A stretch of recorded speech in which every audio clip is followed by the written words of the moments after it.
அறிவிக்கப்பட்ட 12 மணி கடந்து 7 மணி நேரம் கழித்துதான் வந்தார். இந்த காலதாமதம் கூட்ட நெரிசலுக்கு முக்கிய காரணமாக அமைந்தது. இங்கே அனைத்து கட்சி சார்ந்தவர்களும் இருக்கிறீர்கள். உங்கள் அனைவருக்கும் தெரிந்த விஷயம்தான். கூட்ட ஏற்பாட்டாளர்கள் சில முக்கியமான ஏற்பாடுகளை செய்ய வேண்டும். அவை அன்றைய தினம் கரூரில் செய்யப்படவில்லை. காலை முதல் காத்திருந்த மக்களுக்கு போதிய குடிநீர் இல்லை. உணவு வழங்க எந்த விதமான ஏற்பாடுகளும் நிகழ்ச்சியை ஏற்பாடு செய்தவர்களால் செய்யப்படவில்லை. இயற்கை பாதைகளை கழிக்க பெண்களால் வெளியில் செல்ல முடியவில்லை. மாண்புமிகு பேரவைத் தலைவர் அவர்களே, கரூர் மாவட்டத்தில் நிகழ்ந்த துயரச் சம்பவம் ஒட்டுமொத்த தமிழ்நாட்டு மக்களின் மனதையும் உலுக்கியது. நம் அனைவரையும் பெரும் அதிர்ச்சிக்கும் சோகத்திற்கும் உள்ளாக்கியது.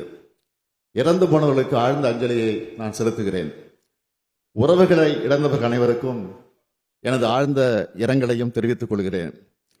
கரூர் வேலுச்சாமிபுரத்தில் கடந்த 27/9/2025 அன்று தமிழக வெற்றி கழக கட்சியினுடைய தலைவர் அவருடைய அரசியல் நிகழ்ச்சி நடைபெற்றது. அந்த கட்சியின் கரூர் மேற்கு மாவட்ட செயலாளர் இதற்கான அனுமதியை கோரி பல்வேறு இடங்களில் அவர் அனுமதி கோரிய இடங்களில் போக்குவரத்து நெரிசல் இருக்கும் என்பதாலும் பொதுமக்களுக்கு தொல்லை ஏற்படும் என்பதாலும் பாதுகாப்பு காரணங்களாலும் அனுமதி வழங்கவில்லை. 25/9/2025 காலை லைட் ஹவுஸ் கார்னர் அல்லது உழவர் சந்தை பகுதியில் கூட்டம் நடத்த அனுமதி கோரிய மனுவுக்கும் கூட்ட அளவு மதிப்பீடு மற்றும் பாதுகாப்பு காரணங்களால் அனுமதி வழங்க இயலவில்லை.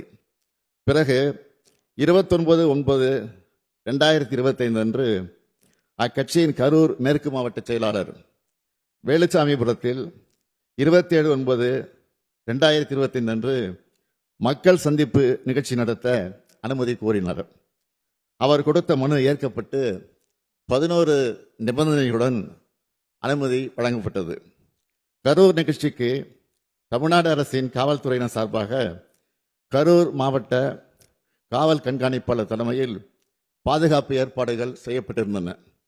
3 கூடுதல் காவல் கண்காணிப்பாளர்கள், 5 காவல் துணை கண்காணிப்பாளர்கள், 18 ஆய்வாளர்கள், 75 உதவி ஆய்வாளர்கள், ஆயுதப்படை காவலர்கள் உள்ளிட்ட 515 காவலர்கள் கரூர் மாவட்டத்திலிருந்து பாதுகாப்பு பணியில் ஈடுபடுத்தப்பட்டு இருந்தனர். இது மட்டுமின்றி வெளி மாவட்டங்களிலிருந்து 1 காவல் துணை கண்காணிப்பாளர், 2 ஆய்வாளர்கள், 8 உதவி ஆய்வாளர்கள், 60 ஆயுதப்படை காவலர்கள், 20 அதிவிரைவு படை காவலர்கள் என 91 பேர் வரவழைக்கப்பட்டிருந்தனர்.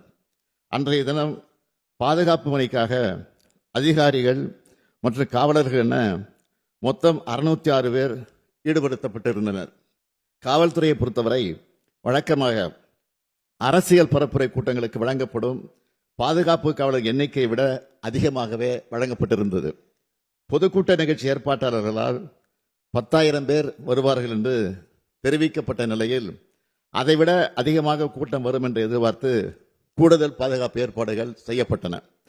கூட்டம் நடத்த அனுமதி கோரி கொடுத்த கடிதத்தில் மாலை 3 மணி முதல் இரவு 10 மணி வரை என்று குறிப்பிட்டிருந்தார்கள். ஆனால் செய்தியாளர் சந்திப்பு மற்றும் சமூக ஊடகங்களில் மதியம் 12 மணிக்கு கட்சித் தலைவர் கரூர் வருவதாக அக்கட்சியின் பொதுச் செயலாளர் தெரிவித்திருந்தார். இதனால் கரூரில் காலை முதலே மக்கள் வர தொடங்கிவிட்டனர். 27/9/2025 அன்று அக்கட்சியின் தலைவர் சென்னையில் இருந்து காலை 8:40 மணிக்கு புறப்பட்டு 9:25 மணிக்கு திருச்சி வந்தடைந்தார். அதன் பின்னர் நாமக்கல் நிகழ்ச்சியில் கலந்து கொண்ட பிறகு கரூருக்கு இரவு 7 மணிக்கு வந்துள்ளார். அதாவது அறிவிக்கப்பட்ட 12 மணி கடந்து 7 மணி நேரம் கழித்துதான் வந்தார். இந்த காலதாமதம் கூட்ட நெரிசலுக்கு முக்கிய காரணமாக அமைந்தது. இங்கே அனைத்து கட்சி சார்ந்தவர்களும் இருக்கிறீர்கள். உங்கள் அனைவருக்கும் தெரிந்த விஷயம்தான். கூட்ட ஏற்பாட்டாளர்கள் சில முக்கியமான ஏற்பாடுகளை செய்ய வேண்டும். அவை அன்றைய தினம் கரூரில் செய்யப்படவில்லை.